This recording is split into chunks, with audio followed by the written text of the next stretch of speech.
ज्याप्रमाणे दारू किंवा लिकर विक्रीसाठी महाराष्ट्रामध्ये एक्साईज डिपार्टमेंटचं लायसन घेणं गरजेचं असतं, त्याच प्रकारे लिकर किंवा दारू स्वतःच्या वापरासाठी खरेदी करण्यासाठी देखील लायसन घेणं कायदेशीरदृष्ट्या बंधनकारक किंवा गरजेचं आहे। मित्रांनो, ह्या लायसनला FL 10C असं म्हणलं जातं। ह्या लायसनच्या माध्यमातून तुम्ही स्वतःच्या वापरासाठी दारू खरेदी करू शकता, तिची वाहतूक करू शकता, तिचं स्टोअर तुम्ही तुमच्या घरामध्ये करू शकता व ती तुम्ही पिऊ शकता।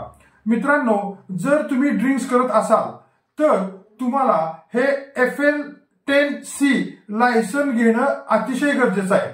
जर तुम्हाला हे लायसन पाहिजे असल्यास मी माझा कॉन्टॅक्ट नंबर, आमच्या ऑफिसचा कॉन्टॅक्ट नंबर खाली देत आहे, ह्या नंबरवर कॉल करा आणि ह्या लायसन संदर्भातली जास्तीची माहिती घ्या। धन्यवाद।